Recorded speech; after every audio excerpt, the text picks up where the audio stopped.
Nanone muri gahunda z'amakuru ndetse n'ibiganiro bitandukanye dukomeje kugenda tubagezaho biravugwa ko Perezida Evariste Ndayishimiye yahaye FLN irwanya u Rwanda inkunga imbonerakure zigera kuri 400. Perezida Ndayishimiye rero w'u Burundi yategetse ko umutwe witwaje intwaro wa FLN urwanya leta y'u Rwanda uhabwa imbonerakure zirenga 400 ziherutse rero mu myitozo ya gisirikare kugira ngo rero ziwongerere imbaraga.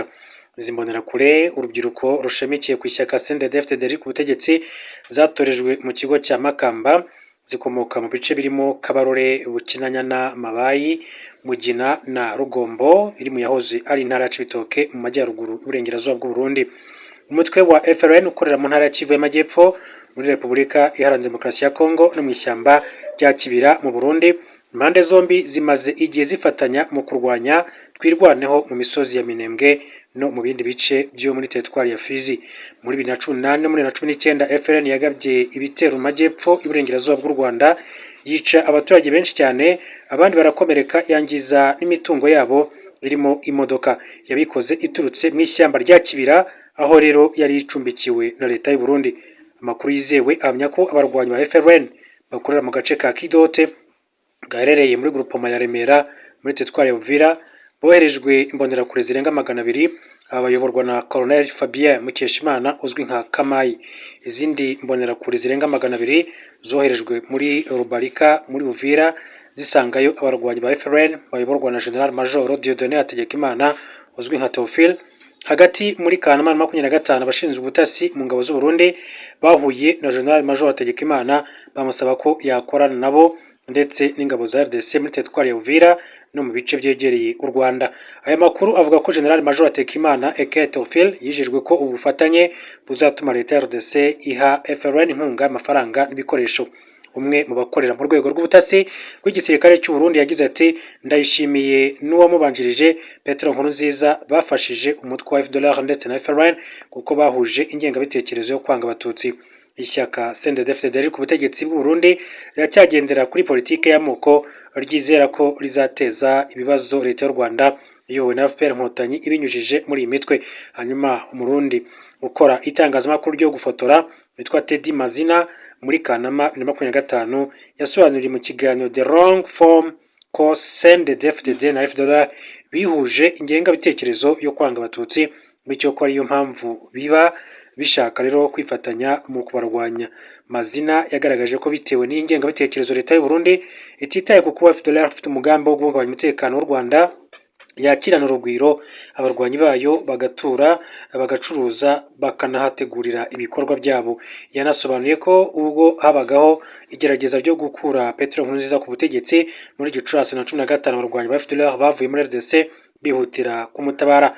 Ati dufite FDLR Bujumbura, hari ubuhamya ati bw'uko FDLR yaje gutabara ubutegetsi bwa Petero Nkurunziza ubwo kudeta yapfubaga.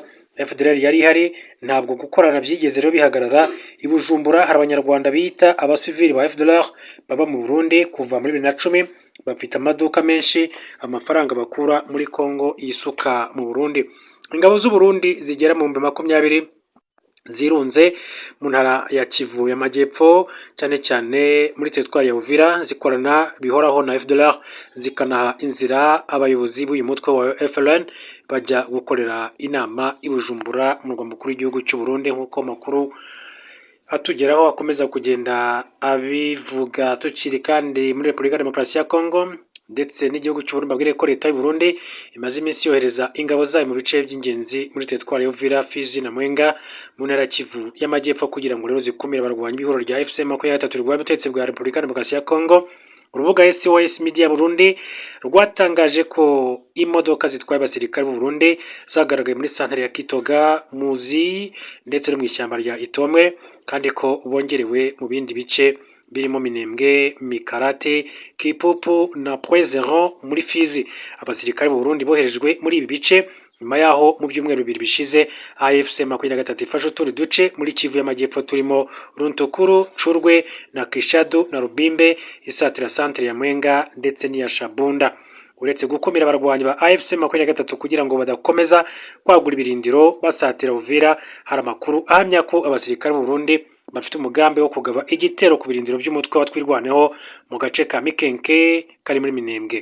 leta ya RDC ndetse na FCM 23 tariki ya 14 Ukwakira 2025 byagiranye amasezerano yo gushyiraho urwego ruhuriweho ruzajya rugenzura iyubahirizwa ry'agahenge, ariko bigaragara ko ingabo z'u Burundi zikorana n'iza RDC zifite undi mugambi.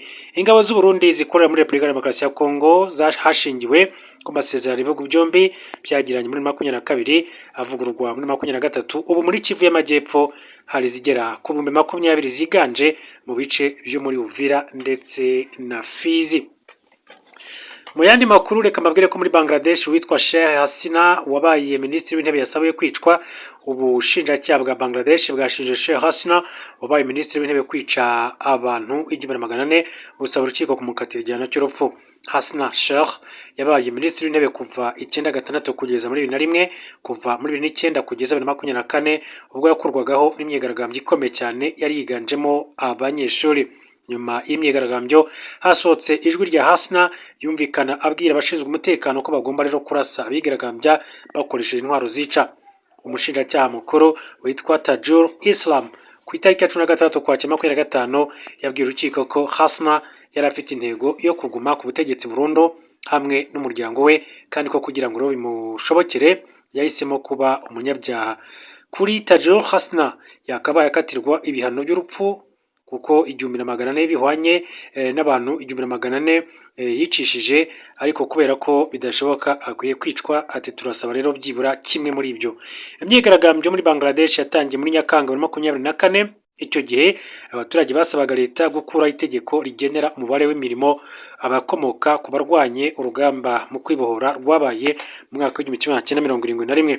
Kubera ko Sheikh Hasina yanze kubumva agaba ashinzwe umutekano ibwiriza ryo kubarwanya, intego y'imyigaragambyo yarahindutse bamusaba kwegura, ariko nawe yanga kuva kwizima.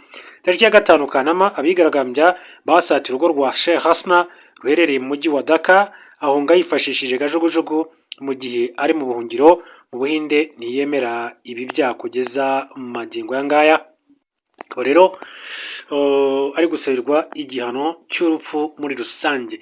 Ibyenda gusa nk'ibyo mu gihugu cya Madagascar, Antonio Guterres yamaganye irikwa ry'ubutegetsi muri Madagascar. Umunyamabanga mukuru w'umuryango w'abibumbye Antonio Guterres yamaganye ibikorwa byo guhindura ubutegetsi muri Madagascar mu buryo bunyuranye n'itegeko nshinga, asaba ubufatanye bw'abenegihugu mu gusubiza igihugu ku murongo. Ku itariki ya 14 Ukwakira 2025 abasirikare bayobowe na Colonel Michael batangaje ko bakuye ku butegetsi Perezida Andry Rajoelina.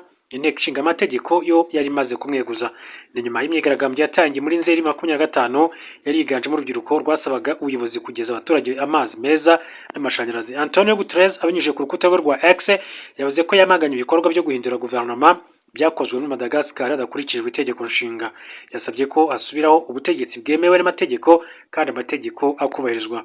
Ati ndasaba abafatanyabikorwa ba Madagascar harimo n'urubyiruko gukorera hamwe mu gukemura ibyateye imvururu mu gihugu. Yongeyeho ko Loni yiteguye gufasha gahunda zitegurwa mu gihugu kugera ku ntego. Madagascar imaze imyaka irenga 60 ihura n'imidugararo ya politike n'imyivumbagatanyo, aho amatora ya 2018 na 2023 Rajoelina yatsinzemo yakomeje kuvugwamo uburiganya.